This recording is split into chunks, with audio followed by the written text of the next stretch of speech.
क्या पेरेंट्स को कभी नहीं करना चाहिए जिससे कि बच्चे को नुकसान हो जाए, नवजात बच्चों के साथ? जो नवजात बच्चे होते हैं उनके साथ कई बातों का ध्यान रखना पड़ता है क्योंकि कई सारी दिक्कतें आने के चांस होते हैं उनको।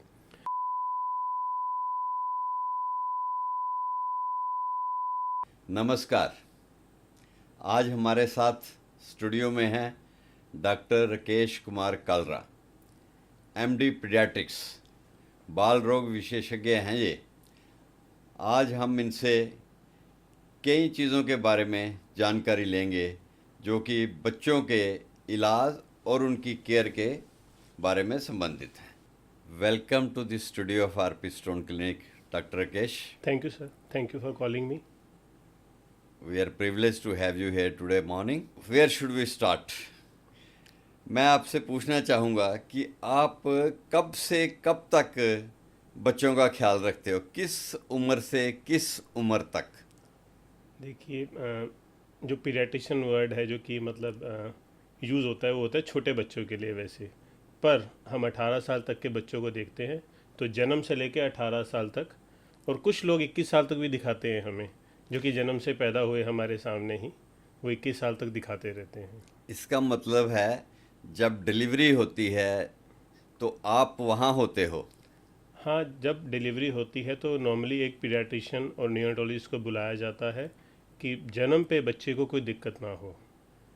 ठीक, 90% चांस में बच्चों को दिक्कत नहीं होती, पर 10% चांस में उन्हें सांस लेने में दिक्कत हो सकती है, दिमाग को ऑक्सीजन नहीं मिलती, तो उस समय एक पीडियाट्रिशियन का वहाँ होना बहुत ज़रूरी है।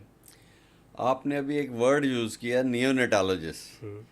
पीडियाट्रिशियन और नियोनेटोलॉजिस्ट में क्या फ़र्क है? बहुत ही ग्रे लाइन है दोनों के बीच में। मतलब हर नियोनेटोलॉजिस्ट पीडियाट्रिशियन ही है और पीडियाट्रिशियन नियोनेटोलॉजिस्ट हैं। मतलब जो भी डॉक्टर 28 दिन से छोटे बच्चों को देखता है उन्हें नियोनेटोलॉजिस्ट बोला जाता है। तो अभी हिंदुस्तान में ये कंसेप्ट नहीं आया है कि neonatologist are different from paediatrician? नहीं, डिफरेंट नहीं है, दोनों एक ही पार्ट हैं। पीडियाट्रिशियन ही नियोनेटोलॉजिस्ट है। तो बच्चे के पैदा होने से लेकर 18 साल तक आप उसे संभालते हो। हाँ जी, आपकी रिस्पॉन्सिबिलिटी है। मेरा मतलब एक पीडियाट्रिशियन की रिस्पॉन्सिबिलिटी है कि 18 साल तक उसका इलाज, या उसको कोई दिक्कत है या कोई बीमारी है तो उसको डिटेक्ट करके उसका इलाज करना। हाँ जी। गुड। तो हम आपसे पूछना चाहेंगे कि कॉमनेस्ट प्रॉब्लम जो है हमारी नॉलेज में जो है वो जॉन्डिस होती है। बच्चे के 2 दिन बाद 3 दिन बाद बच्चे को जॉन्डिस हो जाता है, तो क्या कारण है इसका? मैं आपको इसके बारे में बताता हूँ कि जो भी बच्चा पैदा हो रहा है 100 के 100% को जॉन्डिस होता है। 100% को जॉन्डिस होता है। मतलब लोगों को मिथ है। आप डरा रहे हो? नहीं, डरा नहीं रहा हूँ, मैं आपको बता रहा हूँ कि 100% को जॉन्डिस होता है। सिर्फ हमें किसी का उसको इलाज की ज़रूरत है या नहीं है वो अलग होता है। तो ये एक बहुत इन्फॉर्मेशन अच्छी है ये कि 100% को जॉन्डिस होने का मतलब है कि पेरेंट्स को या रिलेटिव्स को घबराने की ज़रूरत नहीं है। हाँ, इसलिए जब भी डिलीवरी होती है हम पेरेंट्स को पहले ही काउंसिल कर देते हैं कि आपके बच्चे को जॉन्डिस होने के चांस हैं, और कब ज़्यादा चांस है, पहले 7 दिनों में। ठीक है, पर वो जॉन्डिस जो बड़ों को पीलिया होते हैं, जो पीलिया वर्ड यूज़ होता है, वो लोग पीले से डरते हैं कि बड़े को पीलिया हो गया, बाकी को पीलिया हो गया। वो छोटे बच्चों का पीलिया बड़ों के पीले से अलग है, क्योंकि छोटे बच्चों के पीलिए में उनका लीवर डैमेज नहीं हुआ होता, उनका लीवर इमेच्योर है। और जो बड़े लोगों का पीलिया होता है जिसमें कि वायरस से हो गया, किसी इन्फेक्शन से हो गया, उसमें लीवर डैमेज होता है। इसलिए दोनों जो दोनों पीलिए हैं, जॉन्डिस अलग अलग हैं एक्चुअली। तो ये एक बड़ी अच्छी जानकारी है कि पेरेंट्स को इस चीज़ से नहीं घबराना चाहिए कि बच्चे को पीलिया हो गया है। हाँ जी। लेकिन इसकी कोई लिमिट तो होगी, कब तक ना घबराए? हाँ, उसमें यही है कि हम बताते हैं कि मैक्सिमम लोगों को जन्म पे जॉन्डिस नहीं होता। जॉन्डिस शुरू होता है दूसरे तीसरे दिन, और उसके बाद चौथे 5वें दिन ये दिखना शुरू होता है।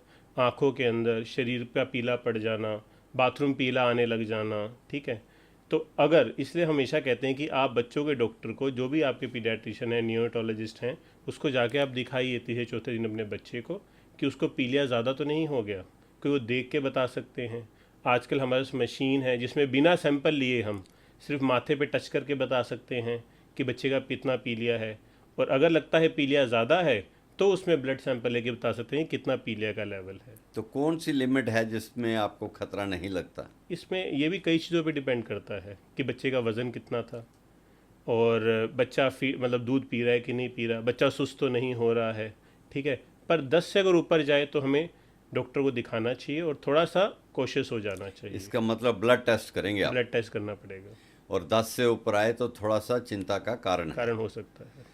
तो फिर मैंने देखा है आप लोग सनलाइट पे रखने की एडवाइस करते हो या उसको फोटोथेरेपी देते हो, इससे क्या फ़र्क पड़ता है? देखो, जो पीलिया का सही इलाज है वो तो फोटोथेरेपी ही है, ठीक है। अगर कम पीलिया है तो फोटोथेरेपी दी जाती है, पीलिया बढ़ जाता है तो कई बार खून भी चेंज करना पड़ता है। क्योंकि आप एक बात समझिए, पीलिया का सिर्फ एक ही असर है, वो है दिमाग के ऊपर। अगर पीलिया ज़्यादा बढ़ जाए तो वो दिमाग पे चढ़ जाता है, इसको बोलते हैं दिमाग पे चढ़ जाना। किस लेवल से पीलिया दिमाग पे चढ़ना शुरू होता है? वो जब भी 15 से 20 का लेवल आ जाए तो 20 के बाद उसके चांसेस बहुत ज़्यादा बढ़ जाते हैं। तो आपका मतलब है कि आप 15 से ऊपर बिलिरुबिन नहीं जाने देना चाहते? हाँ, चला जाता है, पर जरूरी नहीं कि सबको दिमाग पे चढ़ जाए और उसको कहते हैं कनेक्टर्स हो ही जाए। पर आप लोग कॉन्शियस हो जाते हो कि अब बच्चे को ज़्यादा ज़रूरत है आपकी, जहाँ जरूरत है हमारी, और हमें उसको फोटोथेरेपी देनी पड़ेगी। क्योंकि ये ब्लड एक्सचेंज से हमें डर लगता है, किसी को भी डर लगे। हाँ, वो तो है, एक बहुत ही मतलब डिफ़िकल्ट प्रोसीजर है, मुश्किल प्रोसीजर है, नहीं, इसकी कॉम्प्लिकेशंस भी होती कॉम्प्लिकेटेड होंगी। प्रोसीजर है, पर वो लास्ट एक वो रिसॉर्ट है, ब्लड ट्रांसफ्यूजन तक, ब्लड एक्सचेंज तक ना ही जाए तो अच्छा है। अच्छा है। हाँ, और जो आपने एक और क्वेश्चन पूछा, हमारे यहाँ बहुत मिथ है कि सनलाइट, सूरज की रोशनी, तो वो भी बताता हूँ कि आपको बड़ा सुन के अचंभा होगा कि सूरज की रोशनी से पीलिया बहुत ज़्यादा कम नहीं होता। और स्पेशली गर्मियों के दिनों में कई बार कुछ लोग सूरज की रोशनी लगवाते रहते हैं बच्चों को, बहुत ज़्यादा बच्चे गर्म हो जाते हैं, कई बार वो जल भी जाते हैं, इतना ज़्यादा हो जाता है। सो हम समझें कि ये एक मिथ है? नहीं, मिथ है ये। विटामिन डी तो प्रोडक्शन बढ़ जाएगा शरीर के अंदर, पर उससे पीलिया बहुत ज़्यादा कम नहीं होगा। फर्स्ट प्रायोरिटी इसको नहीं यूज़ करना चाहिए सनलाइट को, सनलाइट को अवॉइड करो। आपको फोटोथेरेपी ज़्यादा अच्छी है, हाँ, यही कहना चाह रहे यही हैं ना कहना आप? चाहते हैं। गुड। तो ये थी इन्फॉर्मेशन पीलिया के बारे में। मैं आपसे अब एक दूसरी चीज़ पूछना चाहता हूँ, ब्रेस्ट फीडिंग। बहुत लोग कहते हैं, डॉक्टर्स भी प्रिस्क्राइब करते हैं, हम भी कहते हैं कि बच्चे को जितनी देर हो सके ब्रेस्ट फीडिंग देनी चाहिए। इसके बारे में आपका क्या ख्याल है? नहीं, प्रिस्क्राइब की तो ज़रूरत ही नहीं है। जो भी बच्चा पैदा हो रहा है तो उसमें मदर को ब्रेस्ट फीडिंग कराने की ही कोशिश करनी चाहिए। कब तक? कब तक? 6 महीने तो एक्सक्लूसिव ब्रेस्ट फीडिंग, मीन्स आपको पानी देने की ज़रूरत भी नहीं है, जो कि WHO कहता है, IAP कहती है, जो कि अमेरिकन अकेडमी ऑफ पीडियाट्रिक्स कहती है कि आप 6 महीने तक बच्चे को सिर्फ माँ का दूध दीजिए और पानी मत पिलाइए। मतलब हाइड्रेशन जो है मदर के दूध से ही हो जाती है। हाँ जी। और इसमें काफ़ी कुछ होता है मदर के दूध में, जिससे बच्चे को प्रोटेक्शन मिलती है। हाँ, उसमें मदर का दूध 2 तरह का होता है। जो शुरू के 3-4 दिन आता है उसको बोलते हैं कोलोस्ट्रम। वो पीले कलर का दूध होता है, बहुत गाढ़े पीले कलर का, ठीक है। उसके अंदर बहुत ज़्यादा प्रोटीन होता है, एनर्जी बहुत ज़्यादा होती है, और एंटीबॉडीज़ होती हैं जो कि बच्चे को शुरू में इन्फेक्शन से बचाती हैं। तो आपका मतलब है, या आपकी एडवाइस ये है पब्लिक को कि ब्रेस्ट मिल्क 6 महीने तक जरूर देना चाहिए? बहुत ज़रूरी है, बच्चे के लिए भी और माँ के लिए भी। ये एक बहुत इंपॉर्टेंट इन्फॉर्मेशन है, क्योंकि आजकल वर्किंग लेडीज़ हैं, एटमॉस्फेयर ऐसा है कि महीने बाद 2 महीने बाद ब्रेस्ट मिल्क बंद कर देते हैं लोग। तो कोशिश करनी चाहिए मदर्स को अपना ब्रेस्ट मिल्क कराएं 6 महीने तक, वो भी एक्सक्लूसिव, कि भी सिर्फ ब्रेस्ट फीडिंग कराना है मुझे। इससे भी पब्लिक को अच्छी इन्फॉर्मेशन मिलेगी, लोगों को, कि ब्रेस्ट मिल्क जो है 6 महीने तक कम से कम दिया खिलाया जाए। जाना चाहिए। एक और बड़ा वर्निंग टॉपिक है आजकल, इम्यूनाइजेशन।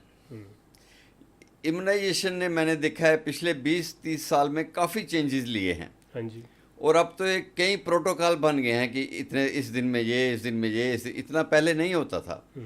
तो क्या इम्यूनाइजेशन के स्केड्यूल्स हैं और कैसे देनी चाहिए, कुछ बताएंगे आप इस बारे में? देखिए, जन्म पे जो बच्चा पैदा होता है, जो नियोनेट होता है, जब जन्म पैदा होता है उसे 3 वैक्सीन लगती हैं, एक BCG की, एक हेपेटाइटिस B की, और पोलियो की ड्रॉप्स। उसके बाद एक जो हम शेड्यूल फॉलो करते हैं वो IAP का शेड्यूल है। उसको बोलते हैं, जो हमारी इंडियन अकेडमी ऑफ पीडियाट्रिक्स ने बनाया है, वो शेड्यूल फॉलो करते हैं बच्चों की इम्यूनाइजेशन के लिए, जो कि मल्टीपल बीमारियों से बच्चों को बचाने के लिए जो टीके लगाए जाते हैं उस शेड्यूल के अनुसार लगाए जाते हैं। कुछ कंट्रीज़ ने अपना शेड्यूल बनाया हुआ है, जैसे अमेरिका ने अपना शेड्यूल बनाया हुआ है। नॉर्मली हम जो WHO है और जो गवर्नमेंट ऑफ इंडिया है उनके शेड्यूल को मिला के एक IAP ने जो शेड्यूल बनाया हुआ है उसी को फॉलो करते हैं। हाँ, इसकी वजह है जैसे ट्यूबरकुलोसिस अमेरिका में नहीं है तो वहाँ तो BCG वहाँ नहीं लगता। BCG नहीं लगता है। हाँ जी। लेकिन हमें तो अपने कंट्री का देखना है ना, हमें अपने बच्चों का ख्याल रखना हाँ है, जी। हमें उनके हिसाब से इम्यूनाइजेशन देनी है। तो क्या क्या किस किस चीज़ बीमारी के इम्यूनाइजेशन देते देखिए, हो? जो कॉमन बीमारियां हैं जैसे कि डिप्थीरिया, ठीक है, जो बोलते हैं उसके बाद गलघोटू, जो डिप्थीरिया होता है गलघोटू, फिर कन्फेड, उसके बाद टेटनस, फिर हेपेटाइटिस बी, फिर दिमागी बुखार H इन्फ्लुएंजा, ठीक है, फिर रोटा वायरस जिससे कि पोटियाँ लग जाती हैं, डायरिया हो जाता है उसके लिए, फिर पोलियो के लिए सिर्फ इम्यूनाइजेशन से कि हम पोलियो को इरेडिकेट कर पाए हैं, ठीक है। उसके बाद जो और भी इम्यूनाइजेशन जो कॉमनली है, hepatitis A, chicken pox, influenza जो फ्लू होता है, कॉमन कोल्ड होता है, उसकी इम्यूनाइजेशन, टाइफाइड। तो ये सब कॉमन इम्यूनाइजेशन जो कि अवेलेबल है और इजीली अवेलेबल है और हमें बच्चों को लगवानी ही चाहिए। काफ़ी अच्छा हो गया है इम्यूनाइजेशन का सिस्टम हमारे कंट्री में अब।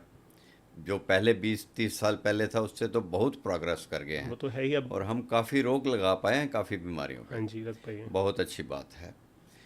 तो आप क्या हमें बताएंगे कि कौन सा पीरियड बच्चे का ऐसा होता है जिसमें पेरेंट्स को बहुत एक्टिव रहना, सतर्क रहना चाहिए कि हमारे बच्चे को कुछ हो ना जाए?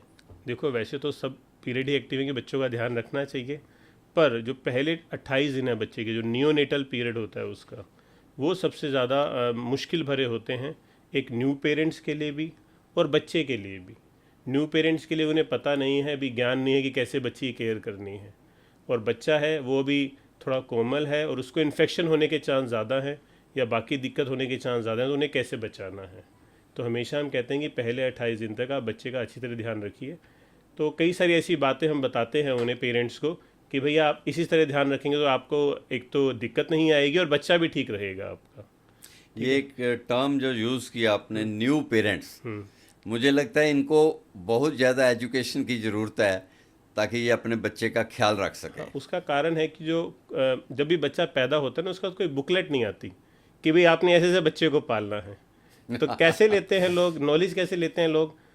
पहले आपके रिश्तेदार बताएंगे, ठीक है, फिर आपके फ्रेंड्स बताएंगे, उसके बाद आप इंटरनेट पे जाएंगे और कोई भी ब्लॉग पढ़ेंगे, तो आप कंफ्यूज हो जाएंगे हमेशा ही। आपको लगेगा कि मैं क्या करूं अपने बच्चे के लिए, क्योंकि मल्टीपल फैक्ट्स हो गए, आपको लगेगा कौन सा फैक्ट सही है मुझे पता नहीं है। तो इसलिए हमेशा अपनी जो एक रेगुलर पीडियाट्रिशियन से आप बात करते रहिए, कोई भी दिक्कत लगे, ठीक है, उसमें मल्टीपल दिक्कतें आ सकती हैं आपको भी बच्चे को भी। अगर आप रेगुलरली बात करते रहेंगे, फॉलो करते रहेंगे, तो ये टाइम आपका अच्छी तरह निकल जाएगा। तो न्यू पेरेंट्स को पीडियाट्रिशियन से कांस्टेंट टच में रहना चाहिए। ये एक बहुत इम्पॉर्टेंट बात है न्यू पेरेंट्स के लिए, ताकि वो अपने बच्चे को सेफ रख सके। मैं एक चीज़ और पूछना चाहूँगा आपसे कि क्या आप एडवाइस करोगे कि क्या पेरेंट्स को कभी नहीं करना चाहिए जिससे कि बच्चे को नुकसान हो जाए? देखो, जो कौन कौन सी ऐसी बातें हैं जो पेरेंट्स को कभी बच्चों के साथ नहीं करनी चाहिए, नवजात बच्चों के साथ? जो नवजात बच्चे होते हैं उनके साथ कई बातों का ध्यान रखना पड़ता है, क्योंकि कई सारी दिक्कतें आने के चांस होते हैं उनको। तो फर्स्ट और सबसे फॉरमोस्ट, जब भी आप बच्चे को उठाएं तो हमेशा सर के नीचे थोड़ा सपोर्ट दें, क्योंकि उनका सर वो संभाल नहीं सकते। ये बात बहुत ज़रूरी है। हाँ, अगर आप सपोर्ट नहीं देंगे तो गर्दन पीछे गिरेगी बार बार, तो उसको इंजरी होने का डर है। तो हमेशा सर को सपोर्ट दे के बच्चे को उठाएं। तो मैं ये कहूँ कि बच्चे को बिना हेड सपोर्ट के मत उठाइए, ठीक है। दूसरा, कम से कम लोग बच्चे को मिलें। हमारे यहाँ क्या है कि सोसाइटी ऐसे कि मल्टीपल लोग आके मिलते हैं, ठीक है, उसके बाद बच्चे को बार बार किस करते हैं। हाँ, ये बहुत खतरनाक है। ये दोनों बातें आपको अवॉइड करनी है। एक तो बच्चे को बार बार किस नहीं करने देना, हाँ, और एक बार बार लोगों ने आके उसको मिलकर उठाना नहीं है, उठाना नहीं है। बहुत अच्छी बात है। किसी को भी छोटा सा वायरल इन्फेक्शन है, पर बच्चे के लिए वो निमोनिया बन सकता है। तो दो चीज़ें बहुत ज़रूरी हैं, एक तो वो बच्चे को किस नहीं करने देना है रिलेटिव्स को, और बार बार उठाने नहीं देना है। और तीसरा ये है, मदर को बार बार 2-2 घंटे में, 3-3 घंटे में बच्चे को ब्रेस्ट फीड कराना है। जितना मदर ब्रेस्ट फीड कराएगी बच्चे को, उतने बॉन्डिंग अच्छी हो जाएगी और उतना बच्चे की जो इम्यूनिटी है बढ़ती जाएगी, ठीक है। और कोई ऐसी चीज़ जो नहीं करनी चाहिए? हाँ, हमारे यहाँ थोड़े से मिथ हैं, उनको अवॉइड करना चाहिए। जैसे कि फर्स्ट मिथ है कि आंखों में काजल लगाने से आंखें बड़ी हो जाएंगी।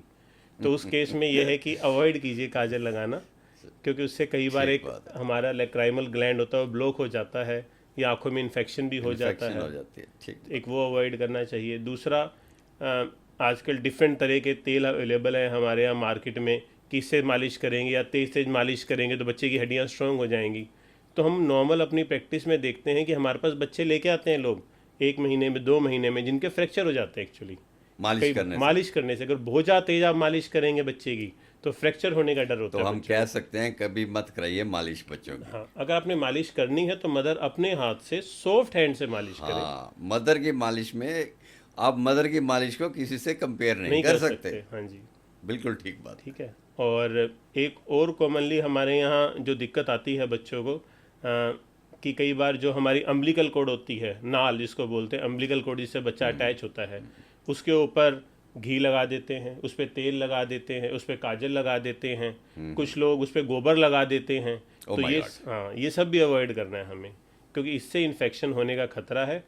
अगर आपने कुछ नहीं करना तो अच्छा तो है कुछ ना लगाइए। अगर फिर भी लगता है कि हाँ कुछ लगाना चाहिए तो एक नियोस्पोरिन पाउडर आता है, वो भी अपने पीडियाट्रिशियन से बात करके आप लगवा सकते हैं। ठीक बात। अदरवाइज कुछ नहीं लगाएंगे तो 7 से लेकर 14 दिन में वो सूख के अपने आप गिर जाएगी। ये बहुत इम्पॉर्टेंट चीज़ें हैं जो पेरेंट्स को ध्यान में रखनी चाहिए और कभी भी नहीं करनी चाहिए। और उसके बाद जो नॉर्मल रेगुलर केयर है बच्चे की, जैसे बच्चे को नहलाना, तो शुरू के 7 से 10 दिन बच्चे को स्पंजिंग कीजिए आप। किस लिए? जब तक कि ये अम्बिलिकल कॉर्ड नहीं गिरती तो डायरेक्ट पानी में बैठ के उसको नहीं नहलाना। उसके बाद आप नहला सकते हैं उसको, पर उसमें भी ध्यान रखना है कभी भी फेस के ऊपर डायरेक्ट पानी नहीं डालना, अदरवाइज बच्चे कई बार सांस रोक लेते हैं। तो अगर आपने फेस साफ़ करना है, गीला कपड़ा लीजिए, उससे साफ़ कर दीजिए, ठीक है।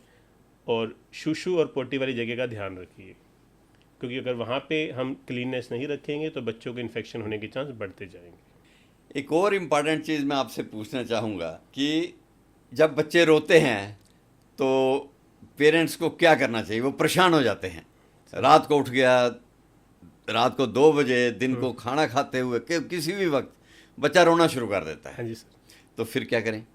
अच्छा देखो, जो रोना है ना, रोना इसको एक इस तरह समझिए, ये वे ऑफ कम्युनिकेशन है। रोना कोई गलत बात बच्चा नहीं है। आपको एक बता रहा है कि मुझे ये चाहिए या तो हम जरूरत है उसको अब हमें किसी चीज़ समझना पड़ेगा एक्चुअली वे कम्युनिकेशन है। बच्चा एक ही तरह आपसे कम्युनिकेट कर सकता है, वो है रोने रोकर। से। हाँ, वो अगर खुश है तो भी ज़्यादा रोएगा, उसको शुशु पोटी आई है तब भी उसने रोना है, उसे भूख लगी है तब भी वो रोएगा, उसे अच्छा नहीं लग रहा, मतलब गर्मी फील हो रही है या ठंड फील हो रही है, तब भी उसने रोना है। एक मिनट, खुशी में भी रोएगा? हाँ, खुशी में भी उसको समझ नहीं आता मैं क्या करूँ। जो नए दिस बच्चे इज होते हैं, समथिंग न्यू फॉर मी। हाँ, जो नए बच्चे हैं वो एकदम हंसेंगे नहीं, उनको भी लगेगा कि क्या करेंगे। इफ़ दे फील गुड तो या तो सो जाएंगे या रोने लग जाएंगे। तो इसमें हमें एक वे ये ऑफ एक बड़ी अच्छी बात बताई आपने। तो एक वे ऑफ कम्युनिकेशन ऐसा, तो इसको हमें समझना पड़ता है। कई बार हम समझाते भी हैं पेरेंट्स को कि कैसे आपने वो करना है। तो सबसे कॉमन कारण रोने का है बच्चा का हंगर कॉलिंग, कि बच्चा भूखा है उसको दूध पिलाइए। पर इसका ये मतलब नहीं कि बच्चा जब भी रो रहा है उसको दूध ही पिलाना है हमें। तो उस केस में सबसे पहले करना चाहिए मदर्स को या पेरेंट्स को, उसमें फादर का भी रोल होना चाहिए। ऐसे नहीं कि मदर ही कर रही है, कि पहले बच्चे को उठा के थोड़ी देर आप घुमाइए, कंधे पे रख के थोड़ी देर कॉरिडोर में घुमाइए। अगर बच्चा वैसे ही शांत हो गया है तो मतलब कुछ दिक्कत नहीं है बच्चे को। दोबारा फीड कराने की कोशिश कीजिए। बच्चा अगर फीड ले लेता है तो अच्छी बात है, वो शांत हो जाएगा। अगर फीड नहीं लेता, बच्चे का फीड लेने का मन नहीं है, तो फिर कॉमन कारण हमें ढूंढने पड़ते हैं कि बच्चा क्यों रो रहा है। और इसमें सबसे कॉमन कारण है बच्चे के पेट में गैस हो जाना, जिससे बच्चे कई बार बहुत ज़्यादा रोने लग जाते हैं, ठीक है। और कई बार हम घर में भी उसका निवारण कर सकते हैं। मतलब जैसे कि अगर आपको लग रहा है कि बच्चा ज़्यादा रो रहा है, दूध भी नहीं पी रहा है, तो फर्स्ट उसके आप पेट पे थोड़ा हल्के हाथों से सहलाइए। तो कुछ लोग पुराने टाइम से बताते आए हैं कि आप हींग ले लीजिए, उसको अम्बिलिकस के चारों ओर लगाइए। आजकल हींग रोल ऑन भी आते हैं, उसको भी यूज़ करते हैं कुछ पेरेंट्स। तो उससे भी कई बार गैस पास आउट हो जाती है और बच्चा कंफर्टेबल हो जाता है। कुछ लोग कहते हैं कि बच्चे को बर्प करा दीजिए, उससे बच्चा कंफर्टेबल हो जाता है। और कुछ बच्चों में क्या करते हैं कि जो ये हमारा स्टॉलर होता है, स्टॉलर में लिटा के बच्चे को घुमाइए, उससे ही बच्चा शांत हो जाता है। और कई बार कुछ लोग गाड़ी में बच्चे को घुमाते हैं तो बच्चा शांत हो जाता है, क्योंकि उसका मन है बाहर जाने का, ही वांट फ्रेश एयर। मतलब हमें अजीब सा लगेगा, वो बाहर जाना चाहता है, वो थक गया अंदर बैठा बैठा, तो उसे घुमाइए थोड़ा, उससे बात कीजिए, तो कई बार उससे भी शांत हो जाते हैं।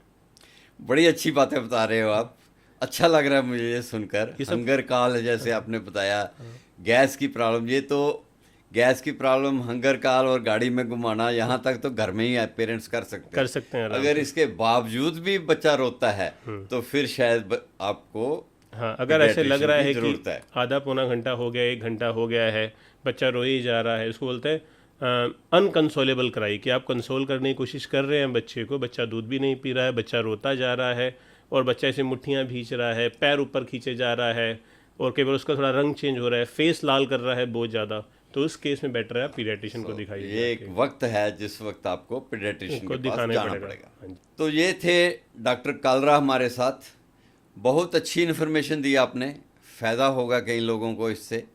आशा करता हूँ कि इससे काफ़ी हमारे दर्शकों को, देखने वालों को काफ़ी ज्ञान मिलेगा। धन्यवाद doctor Rakesh, thank you sir, thank you. Thank you very much.